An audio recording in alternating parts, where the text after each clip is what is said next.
Oke. Iya, Iya. Bu. Ya, satu ya. Oke. Silahkan kalau gitu Mbak dari pemerintah satu silahkan. Oke, terima kasih sebelumnya. Jadi saya akan memaparkan sedikit. Mbak, suaranya kayaknya bisa lebih ini, Mbak. Oh, suaranya kecil ya, Bu? Iya, kecil sekali. Oh, sebentar.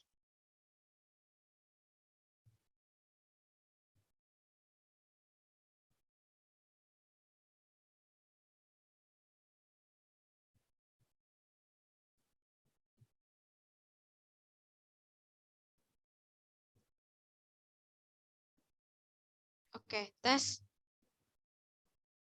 Ya. Coba Masih Mbak. kecil ya? Masih kecil Masih ya, Bu? kecil ya? Apa kurang dekat mikrofonnya? Coba aku deketin mikrofonnya. Tes. Nah, deketin Mbak. Dideketin di Oh, oke. bibir Mbak. Iya, jangan jauh-jauh, Oke. nggak dengar. Baik. Tempelin. Nah. Baik, terima kasih sebelumnya. Jadi saya akan memaparkan sedikit tentang dari sisi pemerintahan ya untuk mosi kita. Nah, menurut saya dari seluruh bangsa yang ada di dunia ini Mbak, memiliki kurang deket Mbak. Jadi masih kurang dengar ya, Bu? Nah, Saya kayak gitu pas. Nah itu ya. Jangan dijauh-jauhin, jadinya suaranya hilang-hilang. Oke. Baik, saya lanjutkan. Jadi dari setiap bangsa yang di dunia ini pastinya memiliki harapan dan juga cita-cita yang lebih baik untuk negaranya ke depannya. Nah, mereka juga memiliki konsep dan juga nilai dasar-dasar nilai yang dianut bersama sebagai tatanan kehidupan bersama. Nah, Indonesia juga salah satu bangsa yang demikian, memiliki hukum dasar yang disebut dengan Undang-Undang 1945 atau UUD 1945 yang sebelumnya disusun oleh para pendiri negara atau ada sebutan lain yaitu adalah Founding Fathers. Nah, UUD Sebentar Mbak, sebentar. Mbak Mas Ridwan tolong dicatat juga ya apa yang disampaikan ya. Halo? Ya, Bu. Tolong dicatat juga ya apa yang disampaikan oleh pemerintah satu dan yang debat ya. Mau dicatat, Bu ya? Ya, Oh, ya. inti poin-poinnya ya. Ya, Bu. Ya, silakan Mbak. Baik, saya lanjutkan. Nah, UUD 1945 ini sudah diamandemen sebanyak 4 kali oleh Majelis Permusyawaratan Perwakilan atau MPR. Nah, tetapi banyak pengamat yang menilai hasil amandemen ini sepenuhnya belum menjamin penyelenggaraan ketatanegaraan yang lebih baik. Nah, karena belum lengkap dan sistematisnya juga sebagai salah satu hukum dasar yang komprehensif atau lengkap, berarti konstitusi itu mampu gitu ya mengakomodir dan melindungi hak-hak fundamental. Nah, yaitu fundamental dari rakyat ya, mengatur secara jelas juga dan bebas serta kewarganegaraan dan kewenangan para penyelenggaraan negara yaitu eksekutif, legislatif dan juga yudikatif. Nah, serta tidak mengandung kepentingan pribadi. Nah, mungkin dari saya awalannya seperti itu aja, Bu. Bisa dilanjutkan ke oposisi Ya. satu. Oke. Silahkan. Berikutnya. Ibu ini harus on cam ya, Bu? Enggak, kalau enggak ya ini enggak harus. Ya, nanti mengganggu, Bu. Iya.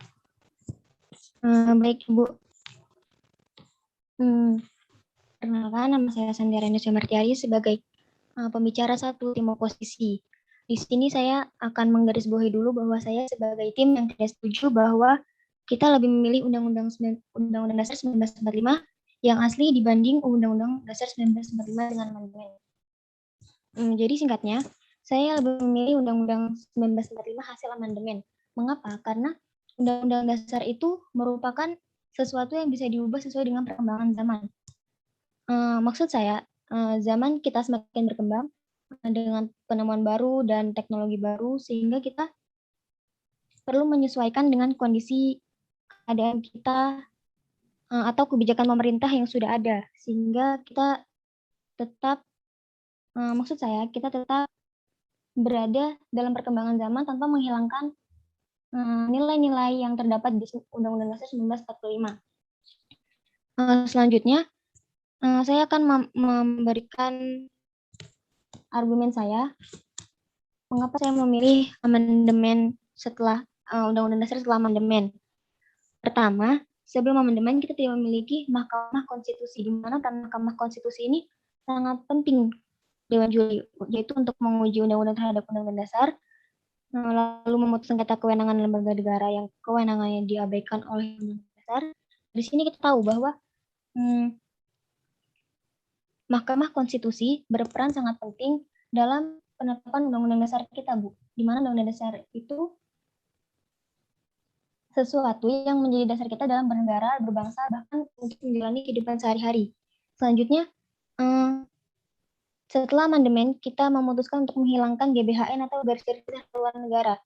Nah, saya setuju dengan itu karena tanpa GBHN pun kita tetap bisa menjalani pembangunan Indonesia dengan teratur. Begitu, Bu. Setelah itu, dengan adanya Undang-Undang Dasar 1945 hasil amandemen, kita menjadi tahu bahwa MPR bukanlah dewan tertinggi, Bu, karena undang-undang itu tuh sebagai Undang-Undang Dasar sebagai hukum tertinggi,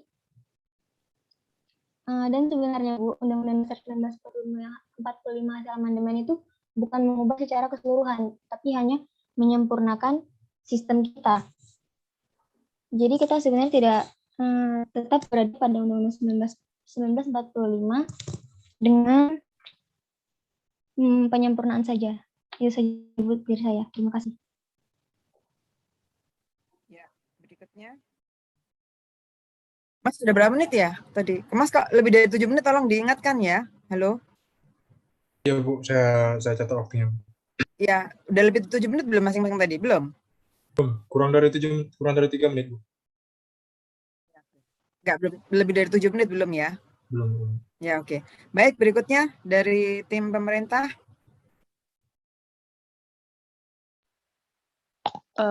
Baik, Ibu, perkenalkan, saya Salsa Faisa dari tim pemerintah 2 ingin menanggapi dari oposisi 1. Tadi dari oposisi 1 mengatakan bahwa dengan diamandemennya Undang-Undang Dasar 1945 ini, dihapuskannya GBHN melalui undang-undangnya. Nah, tadi Mbaknya menyebutkan bahwa dengan dihapuskannya GBHN ini, kegiatan pembangunan pun tidak berdampak gitu ya, Mbak. Benar bukan? Benar, Mbaknya? Iya, benar. Ya, jadi kalau menurut saya sendiri, dengan dihapuskannya GBHN ini, justru pemerintah tidak memiliki arah yang jelas dalam pembangunan. Karena di dalam GBHN itu tersusun banyak sekali arahan-arahan ataupun klasifikasi dari jenis-jenis perencanaan yang harusnya dapat diusung. Nah, jadi dengan adanya penghapusan GBHN itu sendiri, sebenarnya terdapat ada semacam program baru yang disebut dengan RPJP, itu rencana pembangunan jangka panjang. Namun bisa dilihat dari beberapa kasus bahwa RPJP itu sendiri nggak cukup. Nah, jadi titik beratnya itu ada di eksekutif yang menjadi profesionalnya seperti presiden. Nah, sedangkan rancangan pembangunan jangka panjang itu, Mbak, menurut saya nggak bisa dilakukan hanya dalam 1 atau 2 periode dasar 1945 yang belum diamandemen. Mungkin kita bisa melakukan sistem kepresidenan mungkin lebih dari 2 periode, maksimal mungkin 3 periode seperti itu. Mungkin dari saya baru itu saja. Terima kasih. Ya, baik. Jadi maksudnya tim pemerintah 2 ini ya tadi ya. Oke. Intinya kan mendukung pemerintah 1 ya. Oke. Bagaimana tentang berikutnya? Lanjut silakan untuk itu. Untuk berikutnya. Ini ada baru ini Elizabeth. Iya, Elizabeth Augustesa ya. Ya, baik Bu. Ya. Perkenalkan, saya Elizabeth dari tim oposisi 2. Menurut saya sendiri, untuk perubahan undang-undang, amandemen undang-undang, menurut saya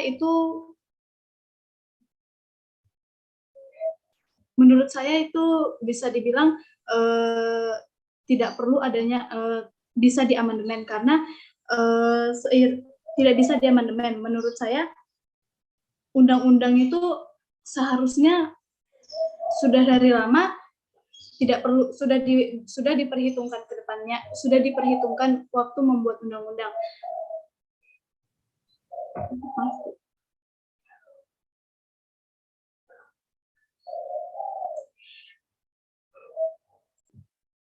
Menurut saya undang-undang dapat bisa diubah seiring perkembangan zaman karena kita tidak tahu di masa depan itu apa saja kendala-kendala yang kita hadapi sehingga banyak hal yang tidak terpikirkan dan masih bisa dirubah gitu.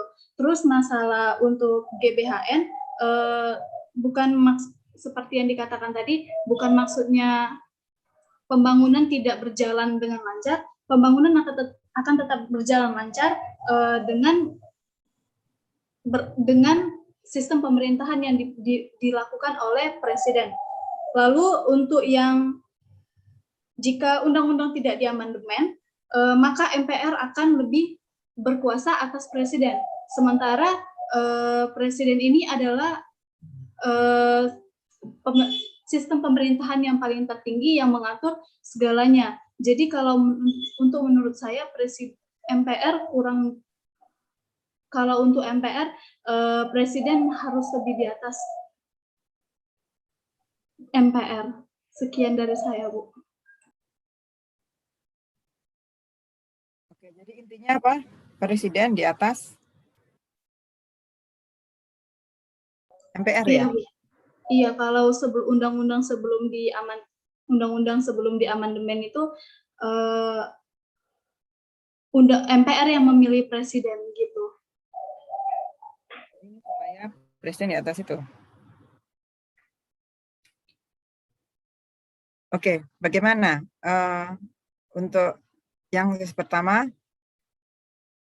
Kira-kira untuk pemerintah 1 bagaimana? Baik, saya akan memberikan tanggapan dari oposisi 1 tadi. Tadi Mbaknya ada bilang tentang penyesuaian terhadap keadaan ya. Dengan adanya amandemen ini, jadi menyesuaikan terhadap keadaan. Nah, terus juga tetap berada di kemajuan negara. Nah, nyatanya begini, untuk kemajuan negara itu tentunya pasti mempertimbangkan apa yang terjadi di masa itu ya. Nah,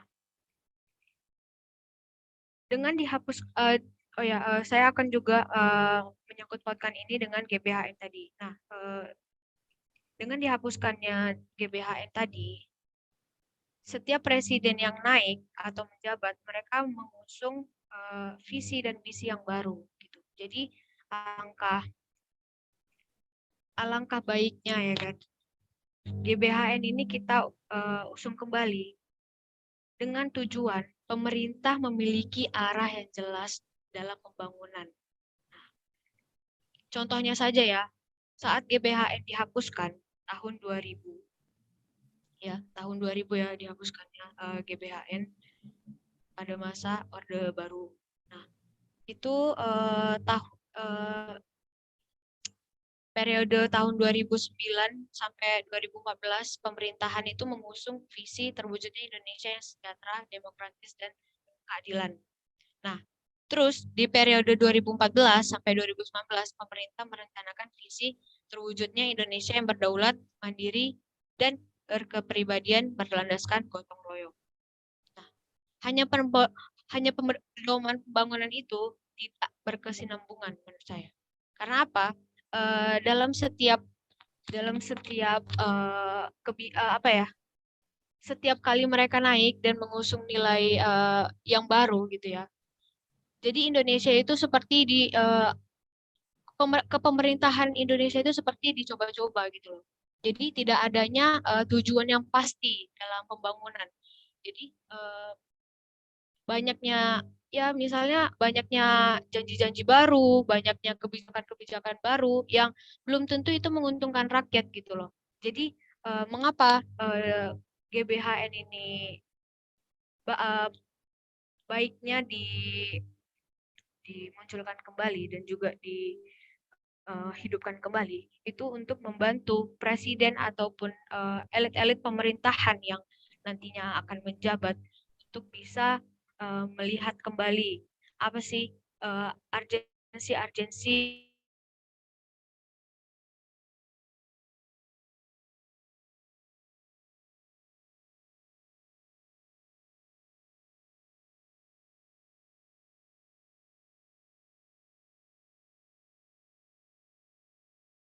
dari pihak masyarakat dan juga rakyat. Terima kasih dari saya, sekian. Bisa dikembalikan ke moderator. Ya, silakan berikutnya. Baik, terima kasih. Saya akan menyanggah dahulu penyampaian dari tim pemerintah yang menginginkan adanya pembentukan ulang GBHN. Sepertinya tim pemerintah belum mengetahui mengapa GBHN waktu itu dihapuskan. Saya memberitahu mengapa GBHN dihapuskan. Yang pertama, GBHN itu sudah merusak sistem presidensial Indonesia, di mana pelaksana GBHN adalah presiden, dan jika presiden tidak melaksanakannya, maka MPR akan memberhentikan presiden dari masa jabatannya. Itu poin pertama. Poin kedua, kita sudah jika GBHN Mbak, sebentar, poin pertama Mbak diulang Mbak. Terlalu cepat Mbak. Iya, maaf.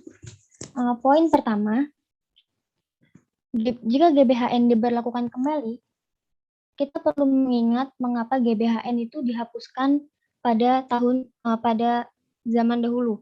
Alasannya adalah merusak sistem presidensial di Indonesia, di mana pelaksana GBHN adalah presiden. Dan jika presiden gagal dalam melaksanakan GBHN, maka MPR akan memberhentikan presiden dari masa jabatannya. Ini tentu saja sudah semakin menegaskan bahwa MPR itu lebih berkuasa dibandingkan dengan presiden.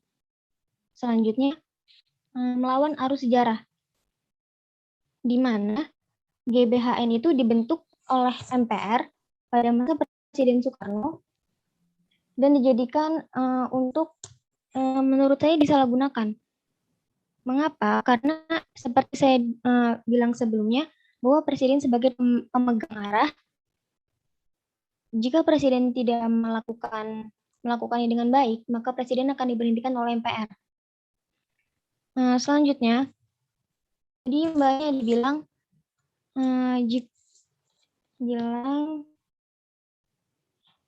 apa tidak menguntungkan rakyat jika GBHN dihapuskan. Mengapa tidak menguntungkan rakyat? Padahal kita mengetahui bahwa GBHN itu proses pertukaran GBHN menjadi RPJP tentunya melalui proses demokrasi. Maksud saya, tentu ada campur tangan rakyat di dalam perubahan GBHN menjadi RPJP. Tidak mungkin pemerintah memutuskan secara sepihak tentang dalam proses perubahan GBHN menjadi RPJP. Dan mengapa saya lebih setuju jika RPJP diterapkan untuk sistem pembangunan di Indonesia. Ya, oke. Mbak Nadila, interupsi, silakan Mbak. Iya Bu, maaf tadi sebelumnya dari pemerintah 2 ada interupsi duluan Bu. Jadi mungkin saya alihkan ke pemerintah kedua dulu Bu. Ya baik. Ya mohon maaf, Mbaknya tadi saya mendengar bahwa Mbak mau memberikan poin-poin. Mbak, suaranya putus-putus Mbak. Oh ya, mohon maaf. Sudah terdengar jelas? Sudah. Oke. Tadi Mbaknya mengatakan di awal bahwa Mbaknya mau memaparkan poin-poin alasan dihapuskannya GBHN. Tapi yang saya tangkap, Mbaknya memaparkan alasan jika GBHN diterapkan kembali. Jadi sepertinya ini ada yang keliru mungkin. Terima kasih.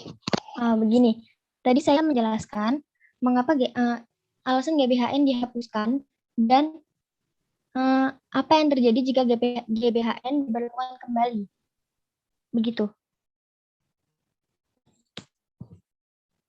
Baik. Selanjutnya, interupsi silakan Mbak Ya. pemerintah. Tadi interupsi juga ya? tadi sudah dialihkan Ibu. Oh, dialihkan. Oke. Ya, silakan. Ya, selanjutnya saya akan memberitahu mengapa saya tetap saya sebagai tim oposisi tetap tidak setuju jika GBHN diberlakukan kembali karena akan menimbulkan trauma kepada masyarakat. Maksud saya jika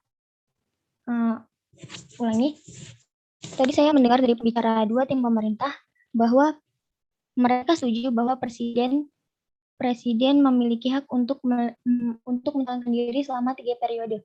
Menurut saya, hal itu akan menimbulkan banyak kontroversi. Mengapa?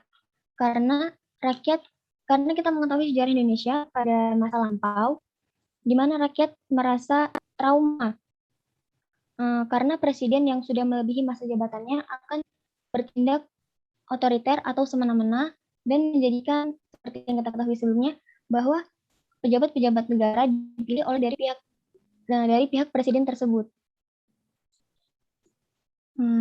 Baik, terima kasih. Ya, berikutnya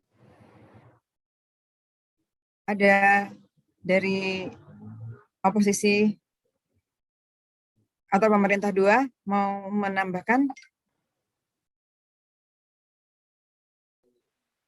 Ya, saya ingin menambahkan sedikit. Jadi saya ingin menanggapi perihal pernyataan saya tentang presiden yang mungkin bisa menjabat lebih dari 2 periode, kemungkinan 3 periode. Di sini yang saya maksudkan itu konteksnya adalah bukan tentang sifat pemerintahan itu sendiri, namun jika kita melihat ke depan, jika kita menerapkan hal ini,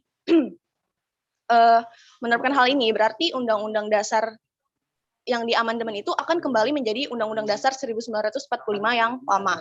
Nah, dengan undang-undang tersebut, kita berarti dapat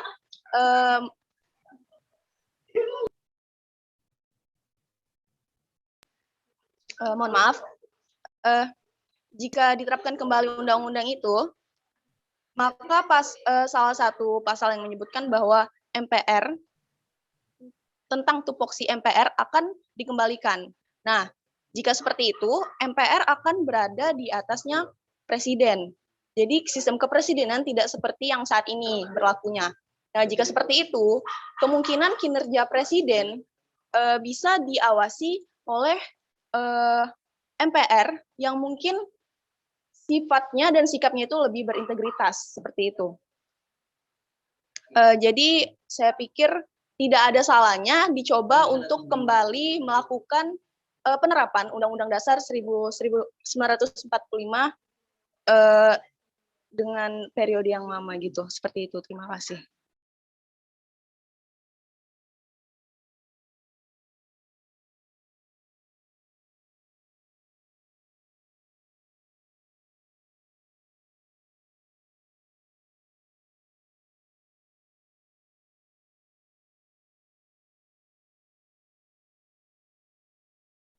Halo, Mbak Elizabeth.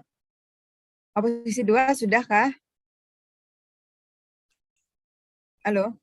Baik, terima kasih. Ya. Saya akan menanggapi sedikit untuk yang Mbak pemerintah 2 mengatakan presiden dikatakan bahwa tidak harus bekerja sama dengan MPR. MPR bisa mengawasi begitu. Nah, saya pribadi mengatakan bahwa jika undang-undang di amandemen, saya masih tetap kekeh bahwa jika amandemen itu undang-undang itu bisa diamandemen karena lihat perubahan situasi lingkungan. Terus kalau memang kita masih tetap memakai undang-undang yang lama yang sebelum diamandemen, otomatis kita harus tetap menggunakan GBHN. Sementara bahwa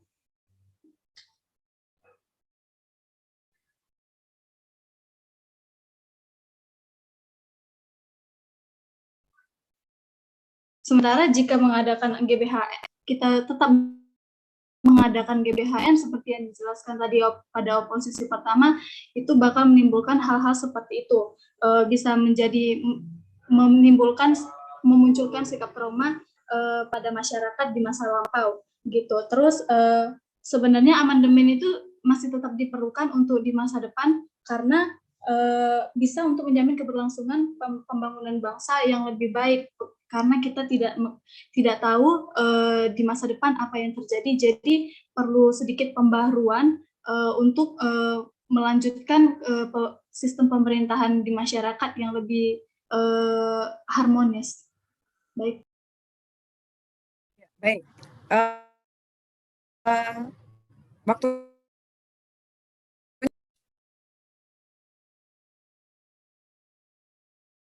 Iya, Bu. halo.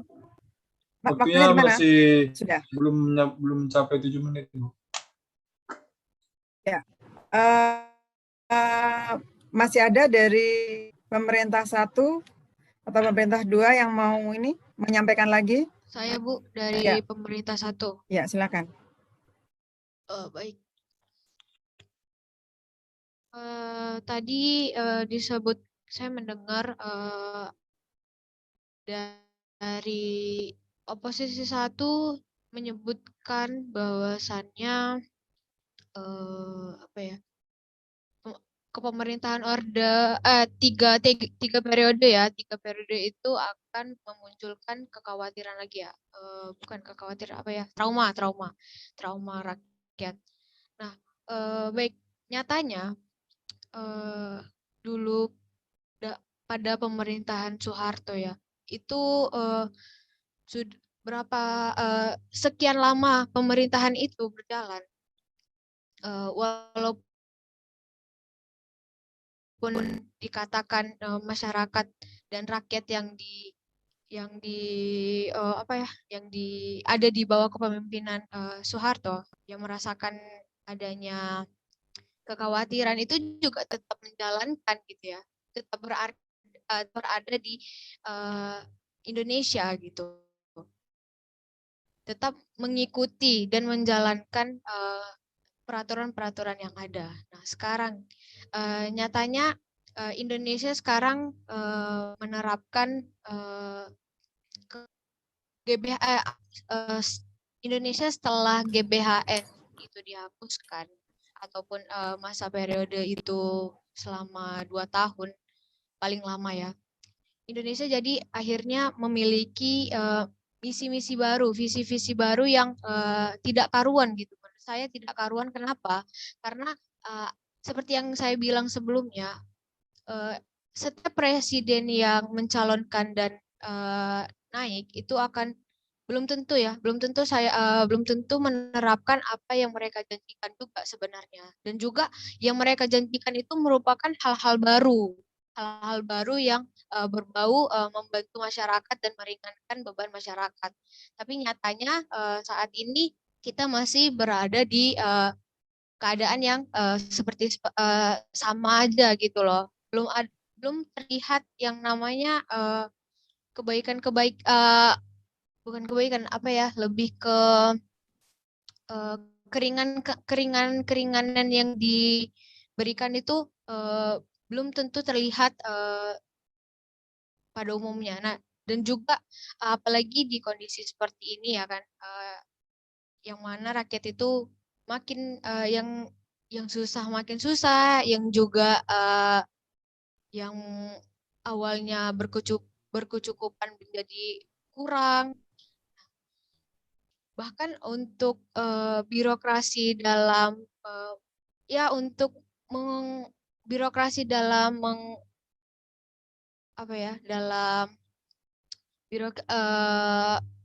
membantu dan meringankan rakyat saja itu disusahkan gitu loh. Nah, apalagi untuk membantu yang lainnya. Nah, menurut saya kenapa harus adanya dan saya mendukung adanya presiden 3 periode itu karena pertama pastinya masyarakat sudah terbiasa dengan kepemerintahan yang sebelumnya. Jadi tidak adanya lagi adaptasi gitu loh. Tidak adanya lagi kepemerintahan dan aturan-aturan baru. Ya mungkin ada aturan baru yang untuk mengupgrade dan lagi dan juga menjalankan hal yang lebih menuju ke sempurna gitu loh. Jadi upgradean dari peraturan yang sebelumnya. Mungkin itu lebih baik. Tapi kalau untuk memiliki pemerintah yang baru itu juga sepertinya adanya adaptasi lagi gitu di pihak masyarakat. Dan juga yang kedua itu tadi masalah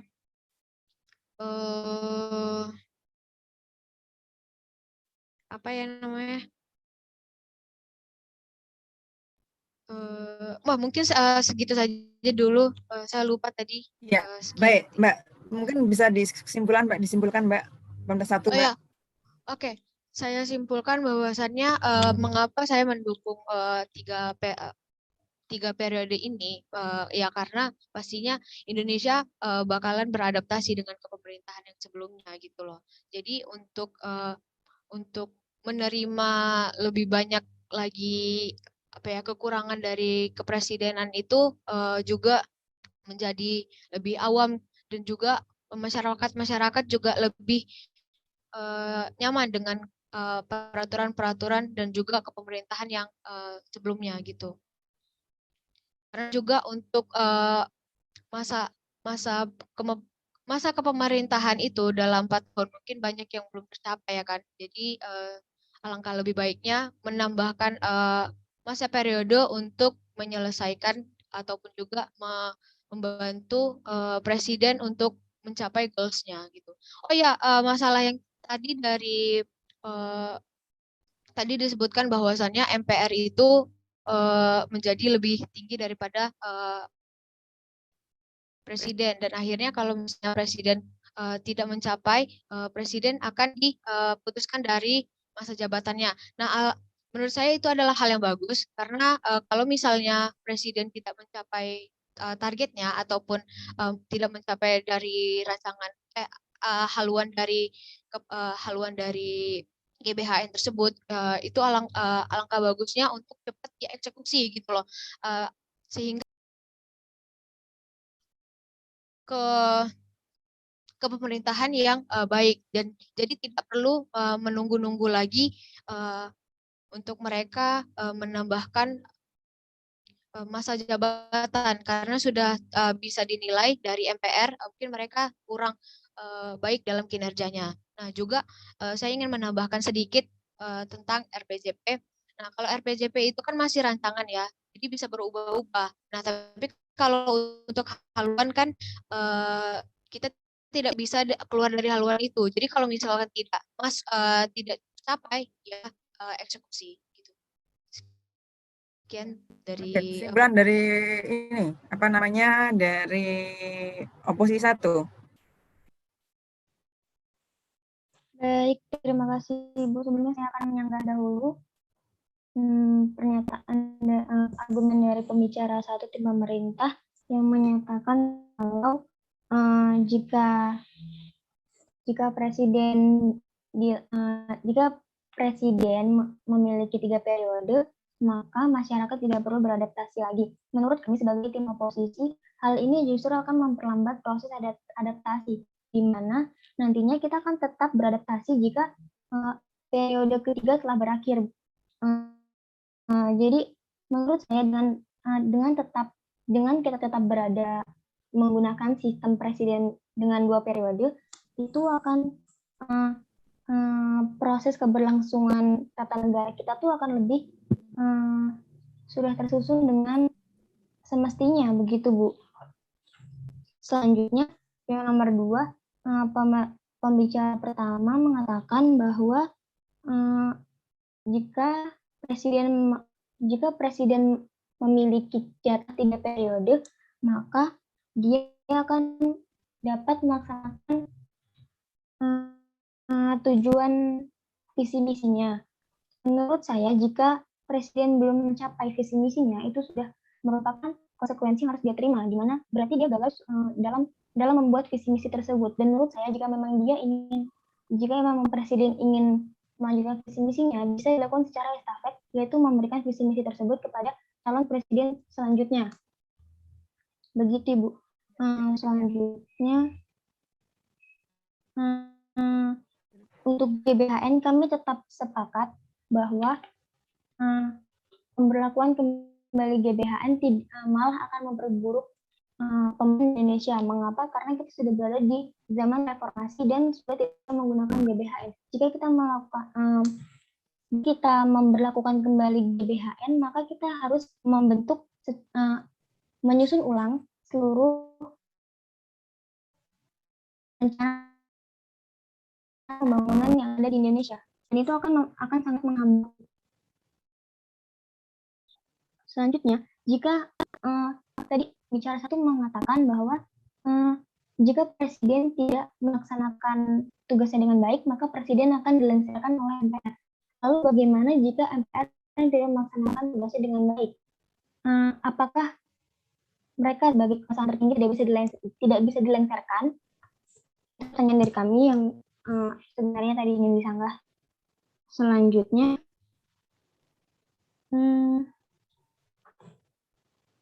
sebentar.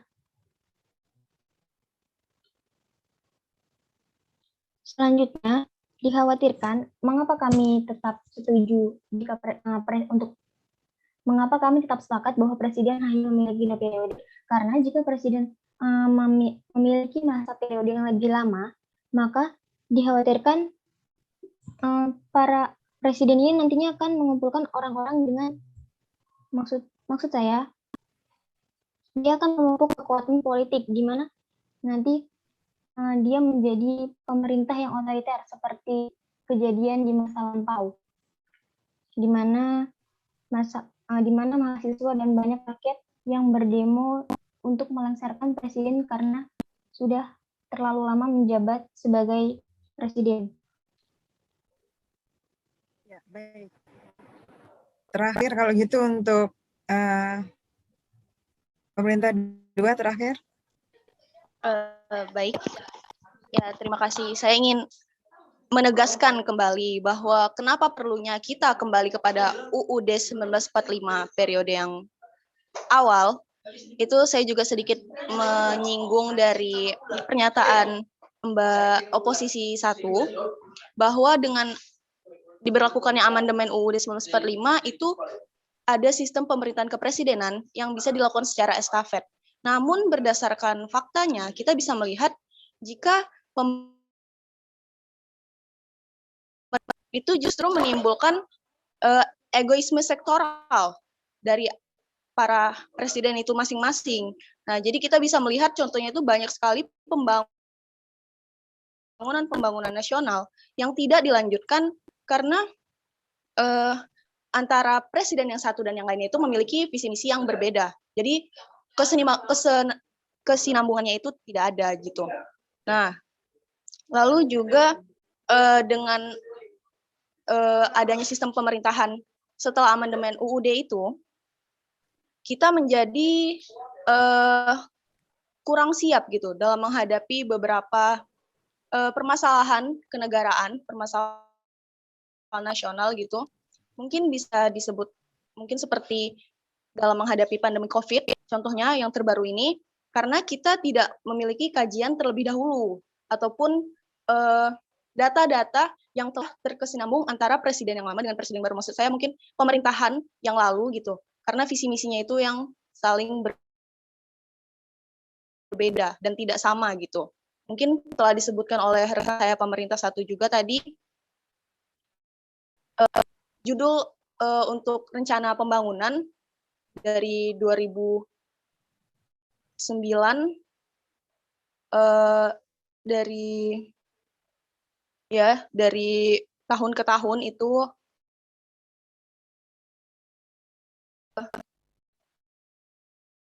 sulitnya kita untuk menghadapi permasalahan yang mungkin dapat datang ataupun menyerang sistem ketatanegaraan kita. Seperti itu. Ya, Terima kasih. baik. Terakhir untuk oposisi 2. Baik, terima kasih. Sepertinya tadi sudah dijelaskan semua dari oposisi pertama. Itu saja, Bu. Baik, terima kasih. Mungkin sampai di sini dulu ya untuk debat kita pada siang hari ini. Kita akan kembali ke ruang main room seperti semula.